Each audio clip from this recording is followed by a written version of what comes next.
Iya, kenapa kok ada orang yang sampai hati untuk berbohong kepada banyak orang tentang apa yang dilakukannya, yang sebenarnya ya dia nggak bisa melakukan itu.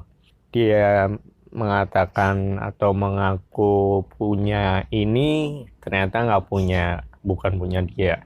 Dia mengaku atau mengatakan, menjelaskan sesuatu tentang karya misalkan, padahal dia nggak memiliki karya itu. Atau dia mengaku pernah begini dan begitu, melakukan sesuatu hal, mencapai suatu hal, ternyata kenyataannya tidak demikian.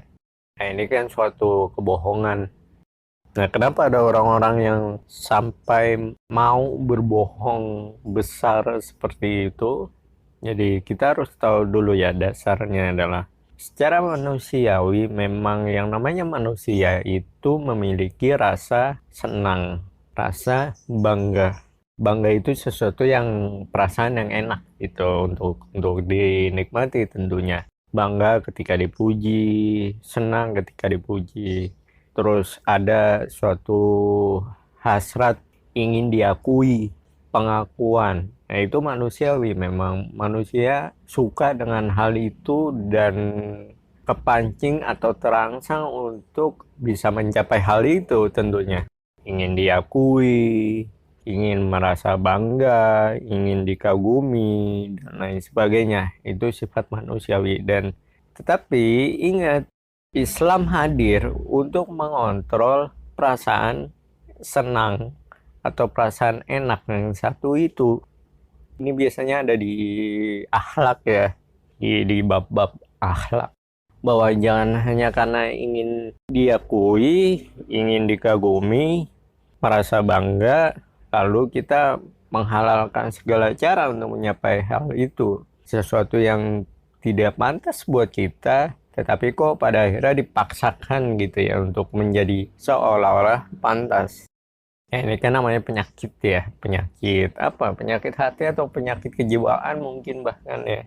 Karena apa? Ya dia nggak seharusnya seperti itu. Tidak ada nilai kelayakan atau kepantasan, ya udah nggak boleh berbohong. Kan sederhananya begitu. Jadi Islam itu datang untuk mengendalikan rasa yang satu itu. Bangga, kagum, pengakuan, dan lain sebagainya. Bagaimana? Lawan kata dari itu, atau lawan dari perasaan itu adalah rendah hati tentunya. Rendah hati, ini kata kunci ya, lapang dada. Lalu yang paling penting dan tinggi atau mulia adalah merasa cukup. Sorry, itu masih agak di bawahnya lagi. Yang lebih di atasnya lagi apa? Kita harus punya kesadaran bahwa la haula wala quwata illa billah itu adalah kita punya kesadaran penuh bahwa apapun yang kita lakukan, termasuk pencapaian-pencapaian kita, apa yang mampu kita hasilkan, apa yang menjadi apa karya kita dan lain sebagainya, itu karena Allah, bukan karena kita semata.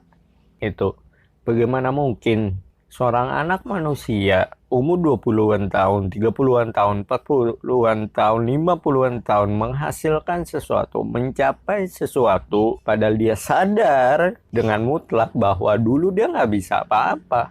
Jangankan melakukan hal yang sekarang mampu dia lakukan, yang dimana semua orang nggak mampu untuk dilakukan. Dulu aja dia tahu dia nggak bisa baca, tulis, dan hitung kan. Dia nggak tahu caranya makan, dia nggak tahu caranya minum, dia nggak tahu caranya berbicara, dia nggak tahu caranya berpikir. Lalu bagaimana mungkin di kemudian hari, berpuluh-puluh tahun kemudian dia mampu melakukan sesuatu dan pada akhirnya orang tersebut berpikir bahwa ini karena usaha saya, titik. Aneh.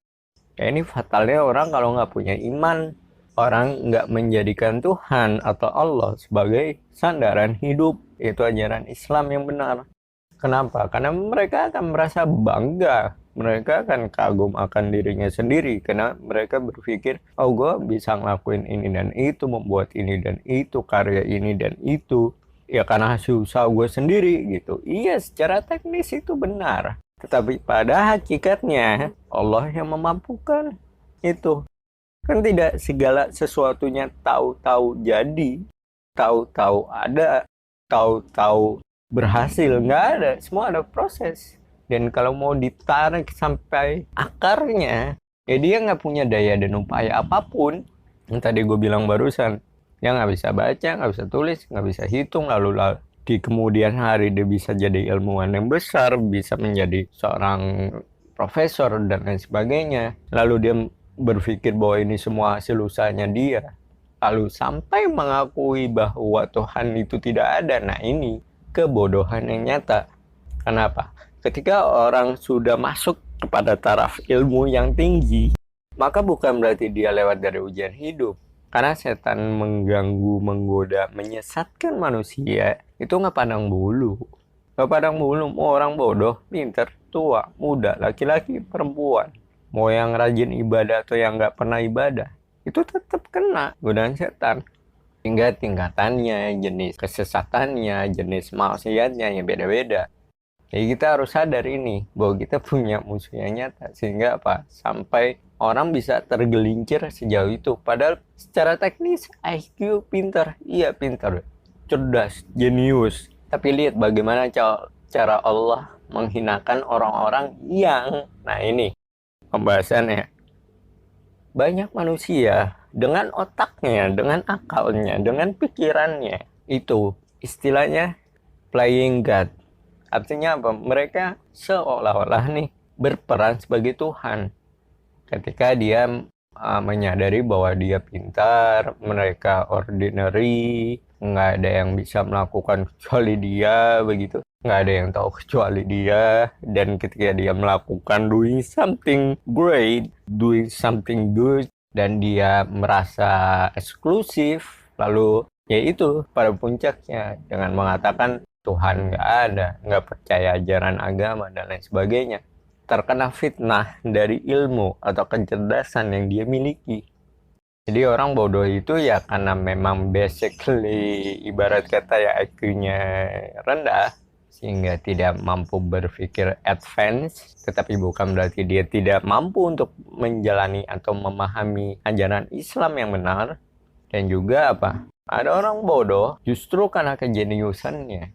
Mengapa? Karena dia tersesat, disesatkan oleh setan. Sehingga seolah-olah, ya itu tadi yang gue bilang, istilahnya playing God. Dia berusaha atau berlaku seolah-olah menjadi Tuhan. Sehingga mengatakan Tuhan tidak ada, tidak percaya ajaran agama, mengatakan, oh dunia alam semesta begini dan begitu dengan akalnya yang sangat dangkal itu. Dengan kemampuan filsafatnya, kemampuan retorikanya, kemampuan berbahasanya, dan lain sebagainya.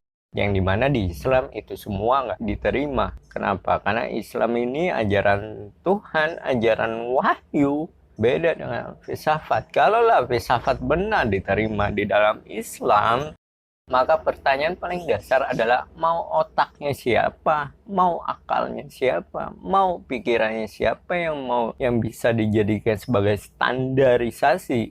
Kalau mau pakai bahasanya mereka yang filsafat itu sederhana, ya tentulah Nabi Shallallahu Alaihi Wasallam yang menjadi patokan hukum, karena beliau utusan Allah. Tetapi kan enggak, Al-Quran ditentang, Nabi ditentang, sahabat Nabi ditentang. Ulama-ulama terdahulu diperdebatkan, ditentang. Hanya karena apa? Berpatokan terhadap akal, pikiran. Agama nggak butuh akal manusia. Agama nggak butuh pikiran manusia. Ketika dalil sudah jelas, sahih, datang dari Al-Quran dan Al-Hadis, asar para sahabat pun juga menguatkan itu. Lalu kita tidak mau menerima ajaran Islam yang dalam satu bab misalnya hanya karena nggak masuk akal, inilah kebodohan yang nyata. Puncaknya mereka akan mengikuti jejak-jejak itu seperti orang ateis, agnostik, atau komunis, yang intinya mereka menolak adanya Tuhan, atau ragu dengan adanya Tuhan, atau tidak mau menerima ajaran agama. Itu. Jadi buat teman-teman yang belum bisa menata diri atau mengendalikan diri, bahwa kita itu tidak seharusnya berbangga diri Islam, karena Islam tidak mengajarkan kita untuk berbangga diri. Kebanggaan itu hanya bisa ditampilkan ya ketika kita udah di surga. Ya kalau sebelum masuk surga ya kebanggaan ketika kita menerima amal buku catatan dari sebelah kanan atau dari tangan kanan gitu, atau kita ketika mendapatkan naungan di pada mahsyar dan lain sebagainya. Tapi untuk di dunia, Islam tidak memberikan ruang itu. Kenapa? Karena akan ada kecondongan kepada kesesatan. Selain kita punya hawa nafsu yang memang kecenderungannya untuk kepada yang buruk, juga kita harus sadar bahwa kita punya musuh yang nyata, yaitu setan, godaan setan. Maka Islam dengan sempurna tindakannya adalah, hukumnya adalah preventif, mencegah supaya kita yaitu dari sombong, takabur, ujub, merasa lebih baik dari orang, merendahkan orang lain, menolak kebenaran yang datang kepadanya hanya karena mereka merasa lebih tahu, lebih berpengalaman, lebih tua, tapi sungguhnya mereka orang yang bodoh. Kenapa? Karena mereka nggak paham Islam. Bagaimana mungkin mereka mengatakan segala sesuatunya itu terjadi dengan sendirinya secara kebetulan? Oh, come on, man. Dan kebetulan itu hanya bahasa manusia. Karena kalau di dalam bahasa Islam, di ajaran Islam, nggak ada yang namanya kebetulan. Tapi yang ada namanya takdir. Karena kita meyakini segala sesuatunya ini terjadi tidak dengan sendirinya, tetapi dengan sengaja dijadikan seperti ini. Alam semesta, bagaimana terciptanya sampai hari ini, entar dunia kiamat dan lain sebagainya, itu ada yang menjadikan.